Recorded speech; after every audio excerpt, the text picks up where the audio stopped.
Magandang araw sa inyo lahat, mga bata. Magandang araw po, Guro. Kumusta kayo sa araw na ito? Mabuti naman po. Magaling. Ako ay nagdadala at kayong lahat ay nasa mabuting kalagayan. So bago tayo dumako sa ating talakayan at sa ating mga aktibidad para sa araw na ito, ay may mga katanungan muna ako sa inyo. Ano ang inyong gagawin kapag ako na inyong guro o ang inyong kaklase nagsasalita dito sa harap?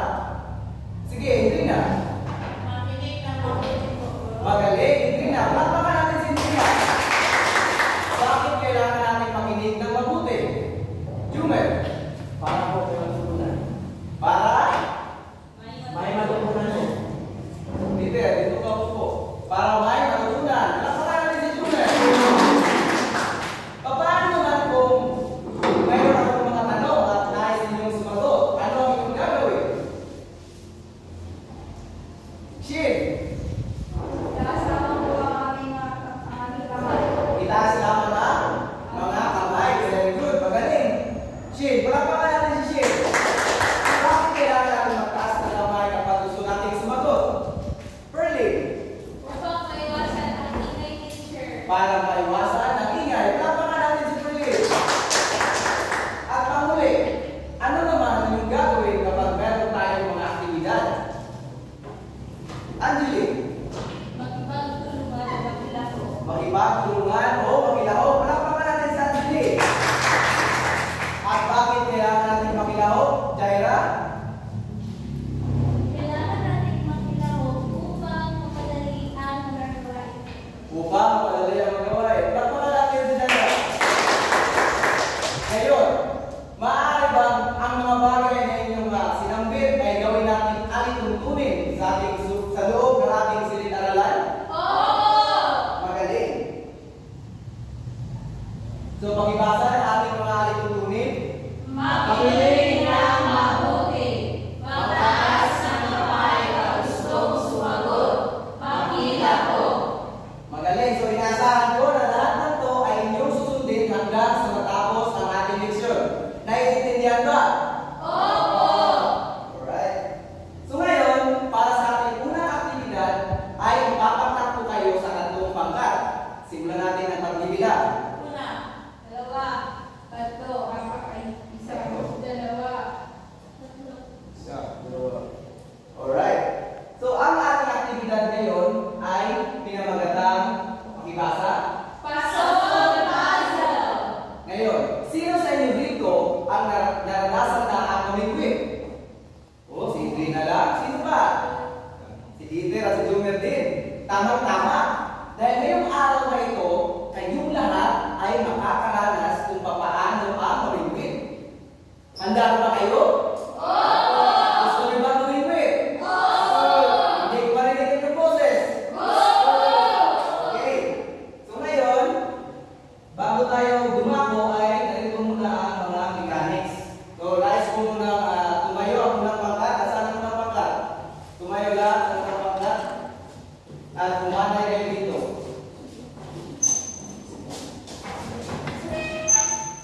Bilisan. Nasaan naman yung pangalawang pangkat? Maaari mo bang iusog ang inyong mga upuan papunta sa likod? Sige, mag-usog.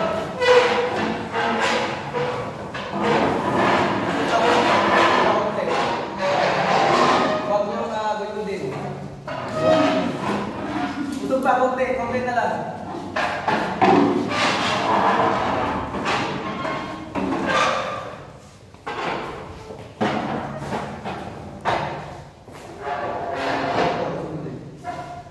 Yan. Nasaan yung pangalawang pangkat? Sige, umatay kayo dito. At ang panghuling pangkat naman nasaan? Umatay naman kayo dito. Yan. Ngayon, pakibasa ng ating unang mechanics. Para makalala ang piraso ng Balik, sabay-sabay. ihanda ang mga piraso ng puzzle sa isang kahon na nagsisitring karagatan.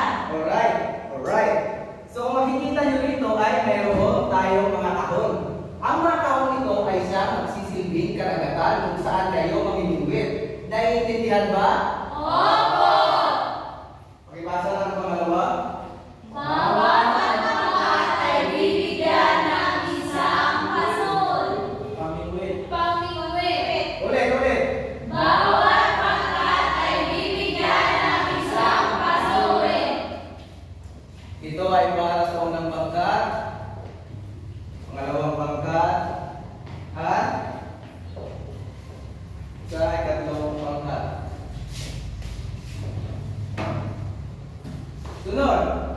Maglinis ay gamitin ang iyong pamingwit upang tunin ang mga piraso ng puzzle. Huwag niyo muna paglaruan ng hindi ko pa sinasabi.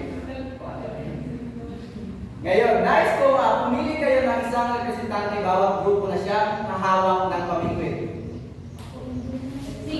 Sige, pumili kayo. Sige, huwag kayo lumampas sa linya. May linya dyan. Okay. So yung dalawang natitira ay manatili sa likod. Sa likod. Huwag naman masyadong malayo sa likod. Sa likod. Umupo kayo sa likod.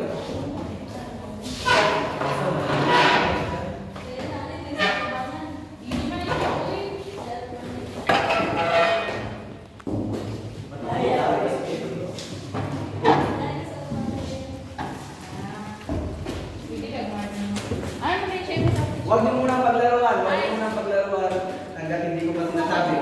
Yung mga nakitirang mga kagrupo, ang gagawin ng mga, huwag niyo munang paglaruan sundara. Zoomers. Yes.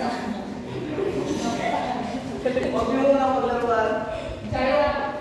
Yung dalawang natitira sa likuran, sila yung maka-assemble o magbubuo ng mga salitang kailangan yung buuhin. Habang yung may mga hawak na pamingwit, sila yung magbibingwit ng mga isda, mayroong mga letra at ibibigay niya ito doon sa mga natitirang kasapi. Naiintindihan ba? Sunod. Sunod.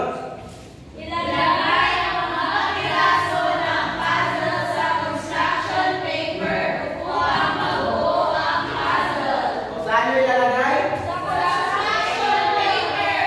Dito nyo ilalagay.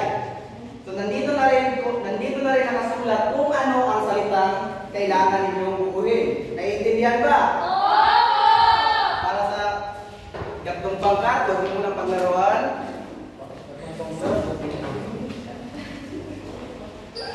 Ang pangkat.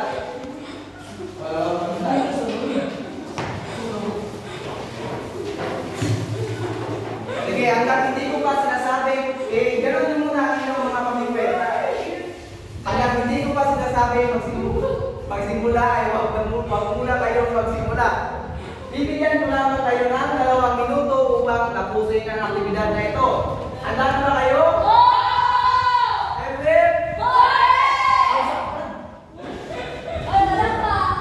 Hanggang hindi ko pa sinasabi, pamingwit, wag muna. 1, 2, ready, go!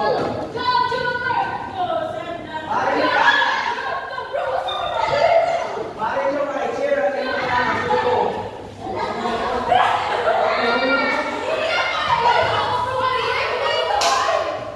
Huwag na lang pa sa linya.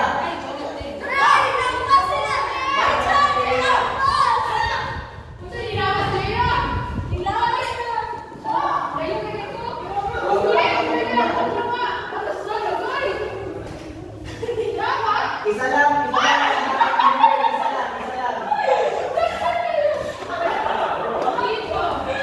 Isa lang. Natapos na. Kapag tapos na, maaari ka nang tumulong sa pagbuo ng mga salita. Sige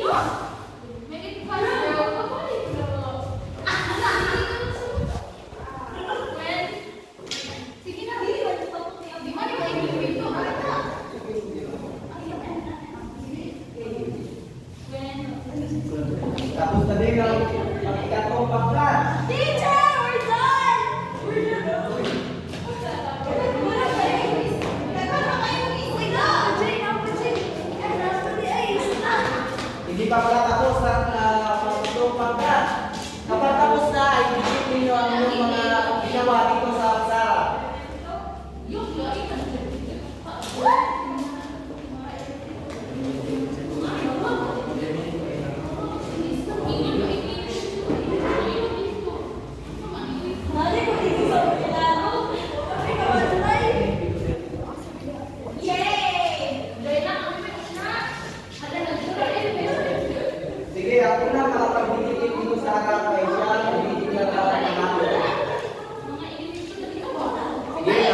May tatlong isda pa ang natitira sa karagatan ng tatlong bangka.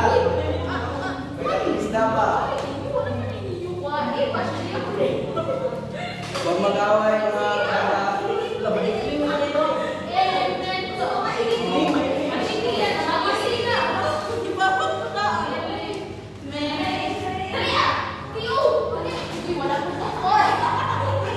Kalayaan, pangatlo.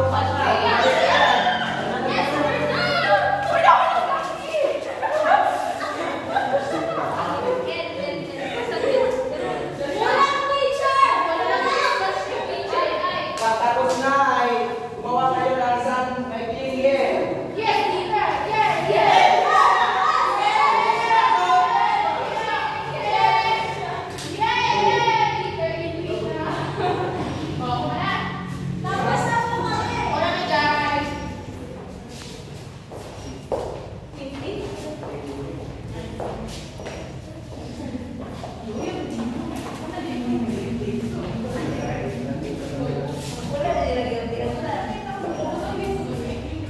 Alright? So, ang unang natapos ay ang unang bangkat. Manatili muna kayo sa inyong mga ginawa.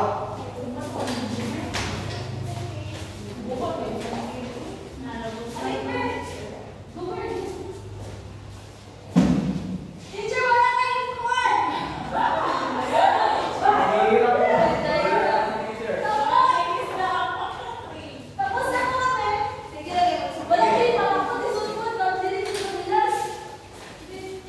Pagaling ang buwa.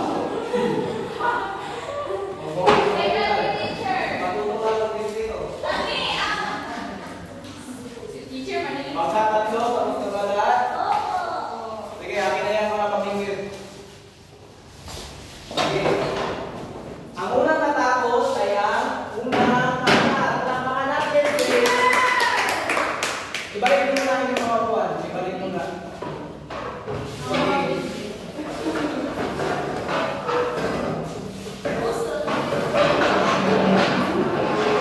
Huwag niyo mga inahin. Huwag niyo kasi maingay.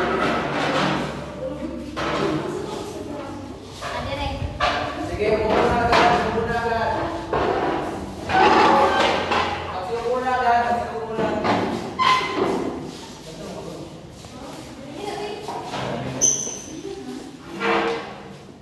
Sige. So, ang unang natapos ay ang unang... Anong bangkat mo natapos? Unang pangkat. Tapakan natin ang unang pangkat. At ang sunod ay ang pangalawang pangkat. Tapakan naman natin ang pangkat. At ang sunod ay ang pangatlong pangkat. Ngayon, magaling mga mag-aaral. Magaling mga mag-aaral dahil nagawa nyo ang ating gawain. At meron lang mga akong napansin. Medyo walang respeto ang tatlong pangkat. Sa susunod, ikatlong pangkat, huwag ninyong lalakasan pagsabihan ng pingulo ng masama. Okay? Okay ba yun, Jaira? Oo. Nasagot ka ba? Sige. Palapakan natin ang inyong, palapakan nyo ang inyong mga sarili. Ngayon, unang pangkat, ano ang salita ng inyong gabo? Ayan ito. Ano sa pangalawang pangkat naman? Ano ang salita ng gabo ninyo? Aba sa ikatlong pangkat? Magaling. Ngayon, bagay dito sa mga salita ng inyong gabo. Ano kaya sa tingin ninyo ang paksang tatalakayin natin para sa araw na ito? Ibang kamay naman. Ibang kamay. Dito. Ang lakay natin ngayong araw na ito ay ang tungkol sa maikling window. Maikling kwento. Magaling. May ideas dito. Sino ba ang may ideya? Jumer. Sa tingin ko po, ang tatalakayan natin sa hapon ito ay patungkol po sa mga evidente ng pagkikinig. May ideya rin si Jumer. Palapakan natin si Jumer at si Jumer. Sige. At inaalamin ngayon kung tama nga ba ang kanilang mga sagot. Ang paksang tatalakayin natin ngayon ay patungkol Sa? Okay, tama si Dieter at Jumer. Ang paksang tatalakayin natin ngayon ay pagbasa ng malakas mga bata. Mga elemento ng maikling kwento. Alright, mga elemento ng maikling kwento. Ngayon, sino sa inyo dito, pero bago tayo dumako sa ating talakayan para sa araw na ito, ay nalito muna ang mga layunin kailangan natin ninyong makamit sa pagtatapos ng araling ito. So sa pagtatapos ng araling ito, mga bata, kayo ay inaasahan na Matukoy ang mga elemento ng maikling kwento. Taguhan, tagpuan at banghay. Makakagawa ng visual presentasyon sa mga elemento ng maikling kwento. Mabibigyang halaga ang kaalaman sa pagtukoy sa mga elemento ng maikling kwento sa pagbabasa. maraming salamat mga mag-aaral. Ngayon, sino sa inyo rito ang may ideya kung ano nga ba ang maikling kwento? Wala? Sige, o Sindrina. Taas na kamay, Sindrina. Ito po ay patungkol sa tauhan ng tagpuan. Okay, kung may ideya, Sindrina. Palakpakan natin si Sindrina. Ang maikling kwento, mga bata, ito ay ang mga kwento maiiksi lamang. Kung sa madaling salita, kaya natin tapusin ang pagbasa sa isang upuan lamang. Naiintindihan niyo na ba kung ano ang maikling kwento? Opo! Ngayon, alam niyo ba na ang maikling kwento ay mayroong mga elemento? Hindi po! Ngayon ay malalaman niyo at aalamin natin kung ano-ano ang mga ito. Ang maikling kwento ay mayroong maraming elemento. Ngunit sa araw na ito ay tatalakayin lamang natin ang tatlong elemento nito. Handa na ba kayo? Opo! Ipakita niyo na sa akin handa na kayo at nagsuko kayo ng maayos. Sandara. Sige. Ang tatlong elemento na tatalakayin natin ngayon ay ang Taguhan, tagpuan, banghay. magaling. So, sino sa inyo dito ang may ideya kung ano ang tauhan? Ibang kamay. Sige, Jaira. Ang taon. Huwag kang tumawa, Jaira. Hindi ka pa. Ang tauhan. Sila po ang gumaganap sa isang kwento. Sila po ang nagbibigay buhay ng kwento. Sila pa nagbibigay buhay ng kwento. May ideya si Jaira. Huwag mo lang, palakpakan natin. Palakpakan. So, aalamin natin kung tama nga ba ang lingkuran ni Jaira. Okay, magaling si Jaira. Ang tauhan, ito ay yung mga karakter na gumaganap sa isang kwento. Ito ay maaaring maging tao o hayop. So, ano nga ulit ang tauhan, mga bata? Mga karakter sa kwento. Magaling. Ngayon, sunod ay ang tagpuan. Sino sa inyo ang may idea kung ano ang tagpuan? Ibang kamay, ibang kamay. Yes, Sandara. Ang tagpuan, tingin ko ito ay ang lugar kung saan Ginaganapan ng isang kwento. May idea si Sandara. Palakpakan natin si Sandara. So, ngayon, aalamin natin kung tama nga ba si Sandara. Pakibasa ng malakas kung ano ang tagpuan, mga bata. Lugar kung saan nangyari ang isang kwento. Tama, magaling si Sandara. Ang tagpuan, ito ay yung lugar kung saan nangyari ang isang kwento. Sunod naman ay ang pamuli. Ano ang pamuling elemento natin? Banghay. Sino sa inyo dito ang may ideya kung ano ang banghay? Sige, Jumer. Ang pangay po, ito po yung tamang pagkakaroon ng mga mangyayari sa kwento. Medyo mahilig si Jumer. May ideya si Jumer. Palakpakan natin si Jumer. Aalamin natin kung tama nga ba si Jumer. Okay, pakibasa ng malakas. Ang tamang pagkakasunod-sunod ng mga pangyayari sa isang kwento. Ang tamang pagkakasunod ng mga pangyayari sa isang kwento. Ito ay tinatawag na Banghay. At ito ay ang tamang Pagkakasunod-sunod ng mga pangyayari sa kwento. tama. Magaling. So, naiintindihan niyo ba ang tatlong elemento? Opo! Okay. Para mas lagi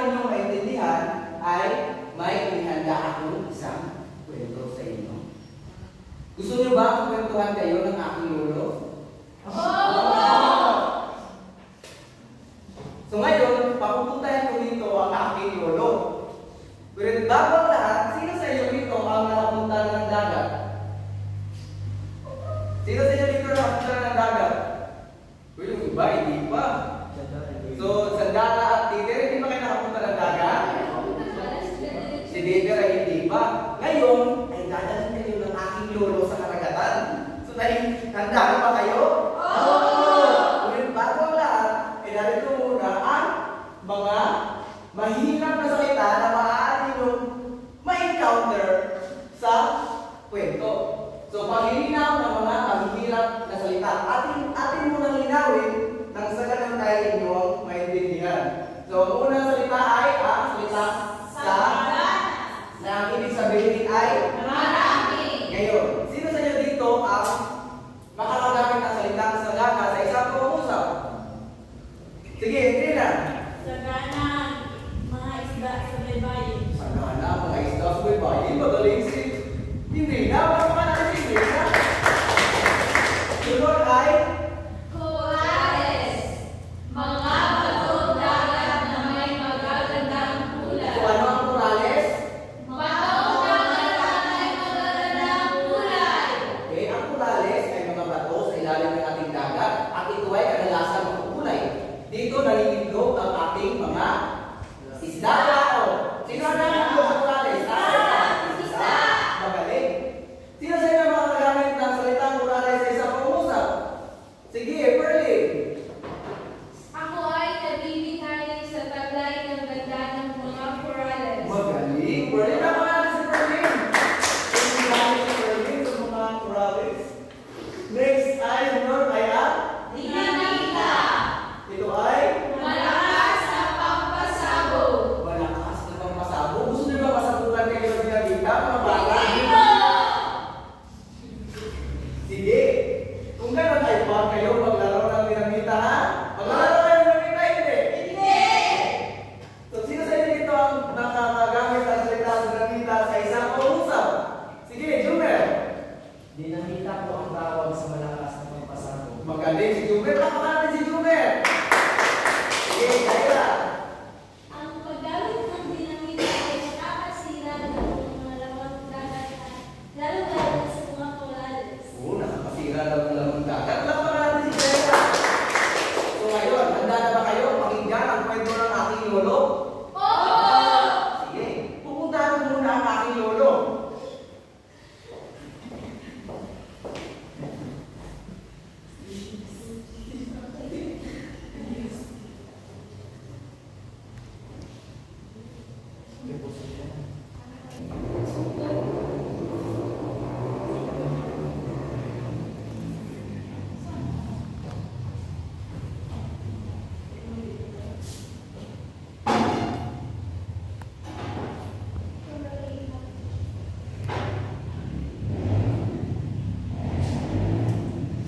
Magandang araw sa inyong lahat, mga bata.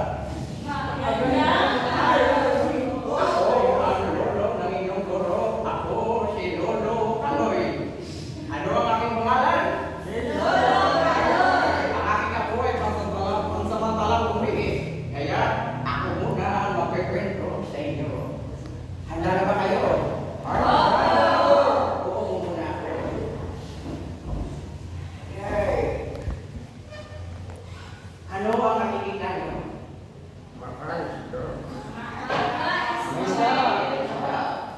Sisimulan ko na ang pagkukwento. Noong unang panahon, ang karagatan ay maasul-asul. At ito ay sagana sa lamang dagat. Marami itong mga isda. Lumalangoy ang mga isda at tumatalon. Sila ay lumalangoy. Lalangoy at lalangoy. At di kalayuan sa magandang baybayin ng unang araw ng panahon ay may isang isdang nagngangalang Kaloy. Si Kaloy ay isang isda na nakatira malapit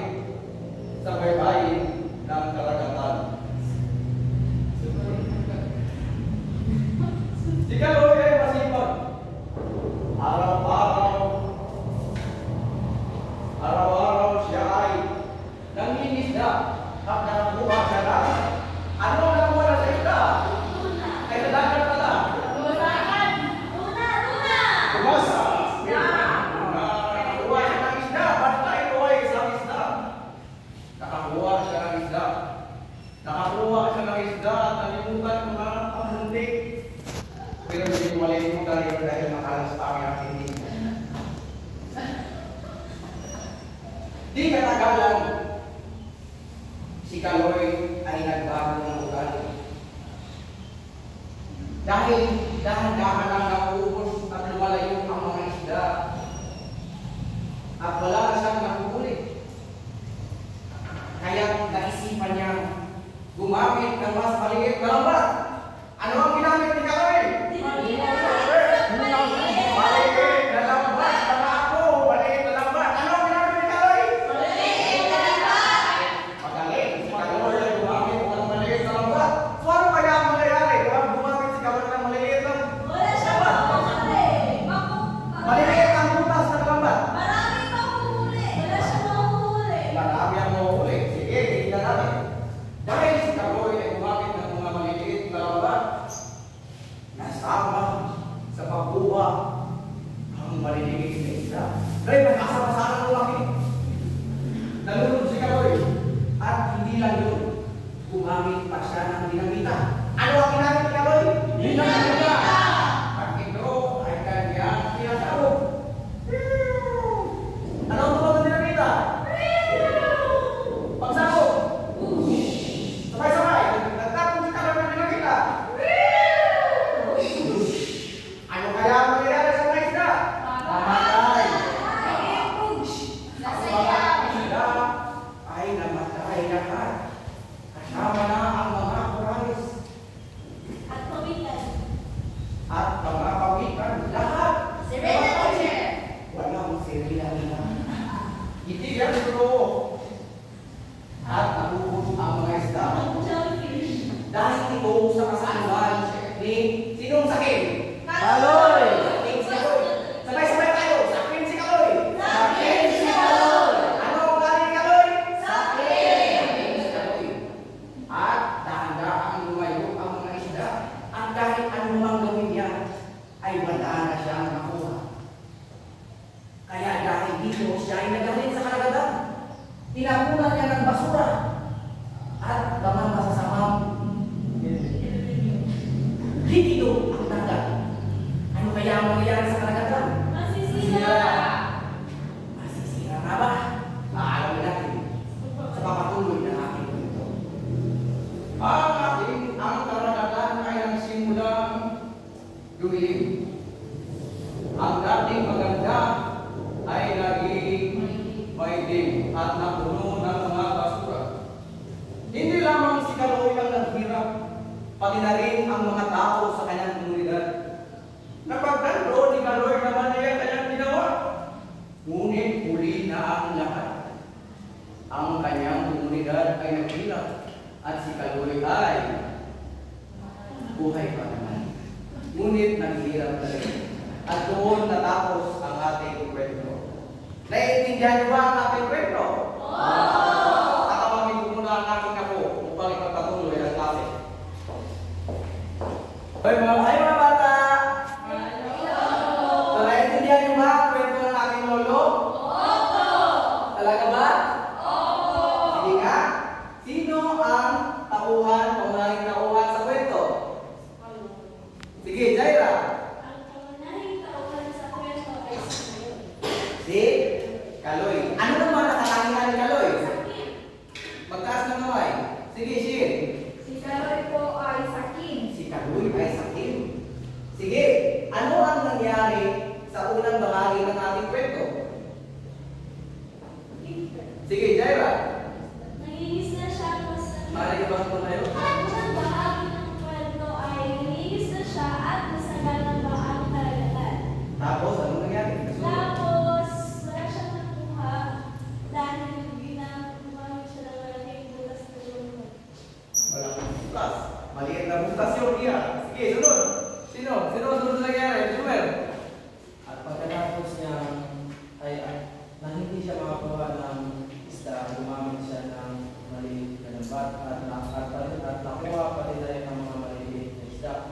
tuloy nagtatapos ito ang kanyang kasakiman at gumamit siya ng isang dinamita. Palakpakan natin si Jumer at Jaira. Kung ano ang naging bunga ng ginawa ni Kaloy. Naging maganda ba ang bunga nito? Hindi po. Ano ang naging resulta? Sila. Nasira po ang karagatan. At sino ang naghirap? Kaloy ang matapos. Mga tao at si Kaloy.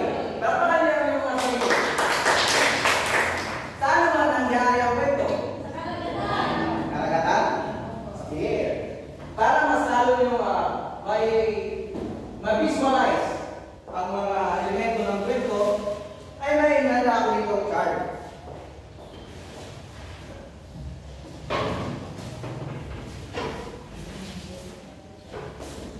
Ay graphic organizer pala. Graphic organizer.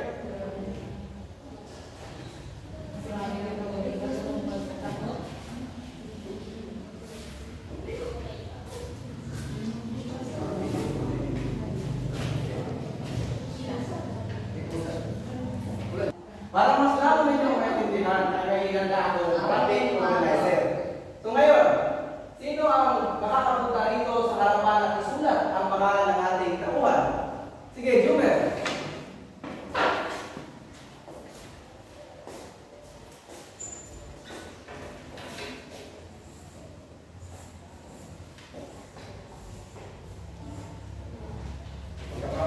Tama ba si Jumer?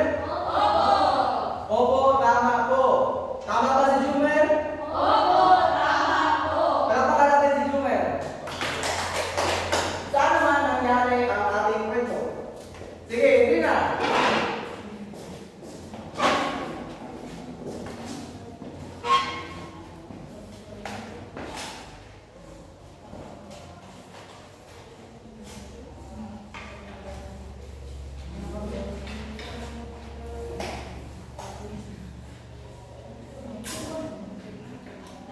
Okay, tama ba si Idrina? Palakpakan natin si Idrina. Ngayon, alin sa mga ito ang unang nangyari sa ating kwento? Alin sa tatlo ito ang unang nangyari? Sige. Angie. Sige, basahin at idikit dito sa simula. Ang unang nangyari sa kwento ay si Kaloy ay lumaki sa isang bayan na sagana silangan ng dagat at masaya sa kanyang mangingisda. Sige, maaari mo ba i-idikit ito?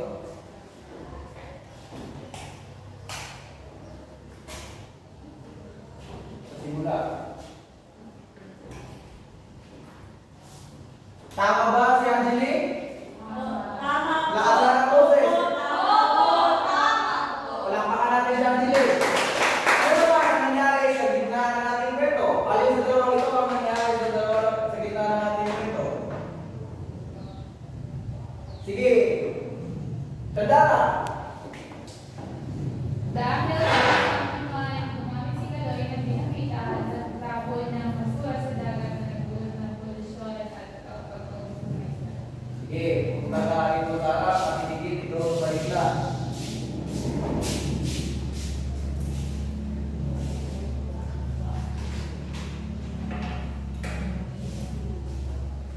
Dahan-dahan.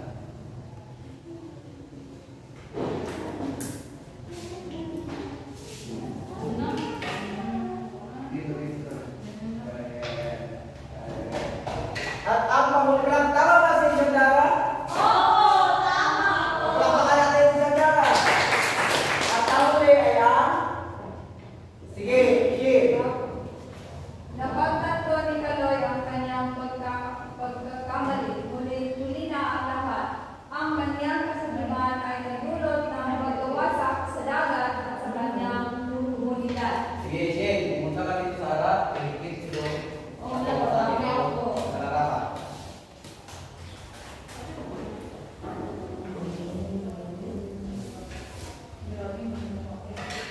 Tama ba si Shane, mga bata? Tama ba si Shane? Okay, sabay-sabay natin basahin ang kwento.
Tauhan, ang manalo si Daya.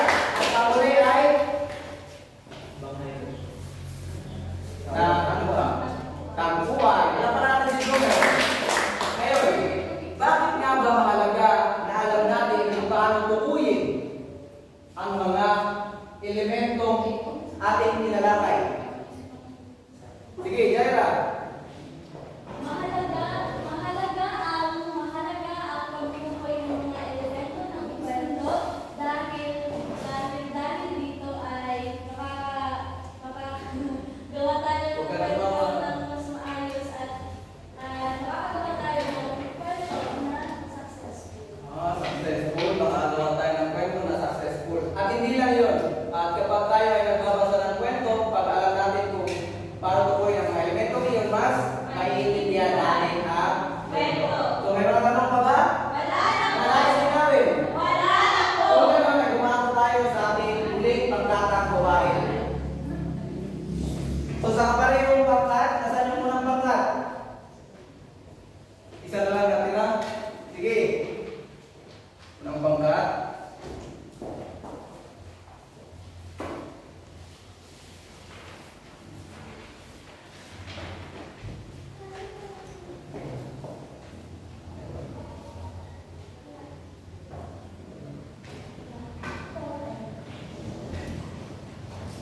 So, ito ang inyong gagawin ng pangkat. Ibasa ko ng pangkat. Iguhit ang mga tauhan sa kwento. Ipakita sa inyong mga guhit ang kanilang pisikalan niyo. Gagawin at kung ano ang kanilang ginagawa sa kwento sa pamamagitan ng inyong mga guhit. Okay. So, ang inyong iguguhit na tauhan ay base sa kwento ang aking ibibigay. Meron akong kwento ang ibibigay sa inyo. Ang kailangan nyo gawin ay basahin mo mabuti at intindihin ito. So, para sa unang pangkat, ang iguhit nyo ay Si Pagong at Kuneho. okay, pagong at kuneo. Sunod, sa pangalawang pangkat, pakibasa ang pangalawang pangkat, basahin yung pangalawang pangkat. Sige. Gumuhit ng isang larawan na nagpapakita ng lugar at palahiran kung saan naganap ang kwento. Sige. Ang iguguhit nyo pangalawang pangkat ay ang Lugar at kapaligiran kung saan naganap ang kwento. okay. At ang panguling pangkat naman ay pakibasa ang panguling pangkat.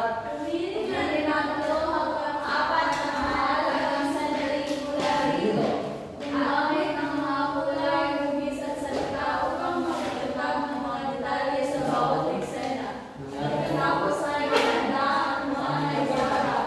Simula pagkatao Gumawa ng unang gumuhit. guhit. Sige. Nasaan yung pangatlong pangkat? Saan yung pangatlong pangkat? Pangatlong pangkat.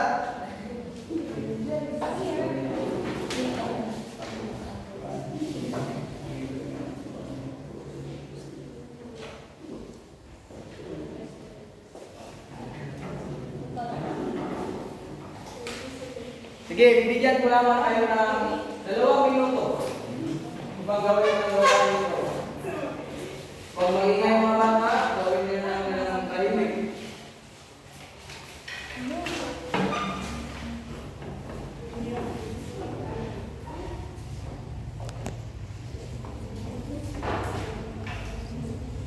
Tapos na ba ang lahat? Tapos po!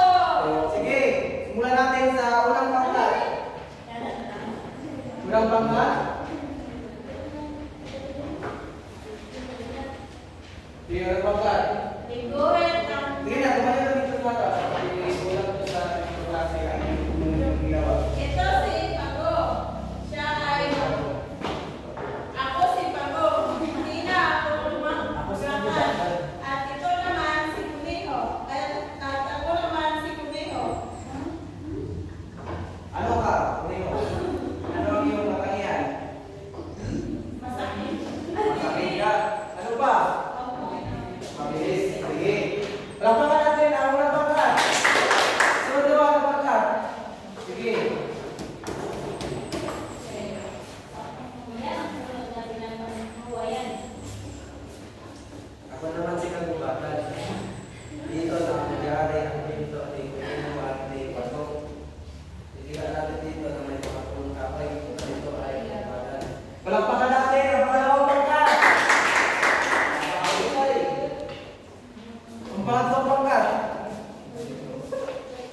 umasa kayo rito, batay sa kung ano ang unang nangyari. Sige, lumanay lamang kayong dalawa. Maaari kayong magsalitan sa pagbigkas kung nais ninyo. Kung ano ang unang nangyari. Sige, pakita mo ang inyong napakagandang tubig sa inyong mga klase. Ito ang bangkay sa kwento ni Pago at Inatsi. Pago at Conejo. Una ay nagkita sila sa isang kagubatan at itong si Conejo bilang isa sa pinakamalakas na mabilis na tumakbo sa kagubatan kanyang hinamon si Pago. Kaya sabi niya, "Wanna race?" So niya, "Yeah!" At gina si Pago. Sunod ay sinimula na nila ang kanilang pagkarera. At ito ang larawan ng kanilang pagsisimula sa kanilang pagkarera.